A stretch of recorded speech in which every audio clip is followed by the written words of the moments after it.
Esse é o grande poder da meditação na palavra de Deus. No Salmo 1 diz: Bem-aventurado o homem que não anda no conselho dos ímpios, nem se detém no caminho dos pecadores, nem se assenta à roda dos escarnecedores.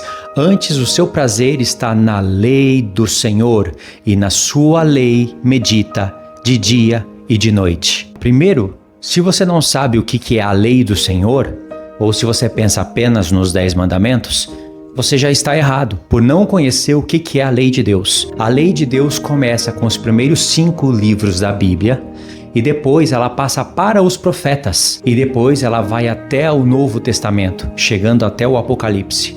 Tudo isso é a lei do Senhor. O maior meditador das Escrituras, que é o Senhor Jesus, quando ele se fez homem, ele ensinou pra gente as 3 repartições da palavra de Deus até o tempo dele, que era lei, salmos e profetas. Depois viria todo o Novo Testamento até chegar ao Apocalipse. Tudo isso é a lei do Senhor. Então hoje nós temos a repartição de lei, salmos, profetas e o Novo Testamento. Entrou uma repartição a mais. Só que o entendimento completo do Novo Testamento depende da meditação na lei, nos salmos e nos profetas. Podemos chamar os profetas de lei?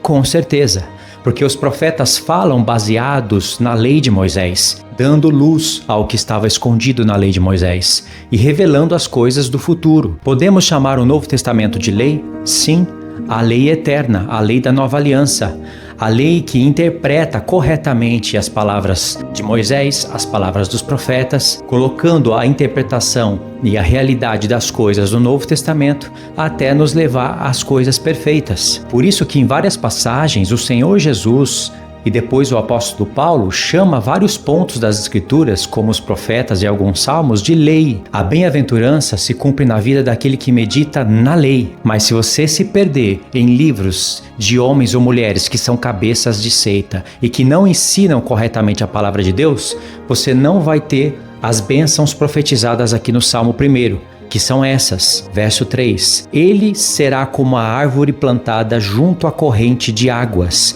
que no devido tempo dá o seu fruto e cuja folhagem não murcha, e tudo quanto ele faz será bem sucedido. Os ímpios não são assim, são porém como a palha que o vento dispersa. Por isso, os perversos não prevalecerão no juízo, nem os pecadores na congregação dos justos. Pois o Senhor conhece o caminho dos justos, mas o caminho dos ímpios perecerá. Esse salmo já tem toda a escatologia dentro dele, porque no verso 3 fala de uma árvore que é plantada junto à corrente das águas e que produz fruto num tempo certo. Só existe um lugar nas Escrituras onde tem uma árvore plantada junto à corrente das águas, produzindo frutos de mês em mês. E veja, esse é um evento que acontece depois do milênio, na Nova Jerusalém, e que precede o evento do grande trono branco, que também é depois do milênio. Os pecadores não prevalecendo no juízo de Deus. Juízo que acontece diante do grande trono branco, aonde todos os homens de povos, línguas e nações, pequenos e grandes, ressuscitam para serem julgados, para serem ou condenados ou absolvidos no grande trono branco. Depois do milênio literal, se eles forem achados como pecadores, não merecedores de entrar na vida eterna, eles serão condenados e não prevalecerão no juízo de Deus e, portanto, não estarão na congregação dos justos, como diz no Salmo 1. Agora, aqueles que meditam na lei do Senhor, eles vão compreender todas as coisas e cumprir os mandamentos de Deus. Observe agora o que eu vou mostrar para vocês. Apocalipse capítulo 22. Então me mostrou o rio da água da vida, brilhante como cristal, que sai do trono de Deus e do Cordeiro. No meio da sua praça, de uma outra margem do rio, está a árvore da vida, que produz 12 frutos, dando seu fruto de mês a mês. E as folhas das árvores são como cura para os povos. Ou seja, essas folhas, além de não murcharem, elas curam os povos. E essa árvore está plantada junto a um rio, que é o rio da água da vida. Aqui você tem o Pai e o Filho, o Espírito de Deus, representado no rio da água da vida, e uma árvore da vida, que é a própria vida eterna que o Pai deu para o Filho e o Filho para a igreja, representada na árvore da vida.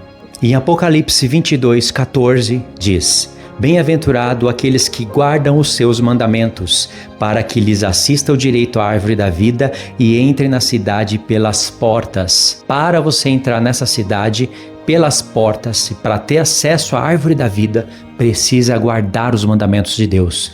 E para você guardar os mandamentos de Deus, conforme Deus ensina, você precisa meditar na lei do Senhor de dia e de noite.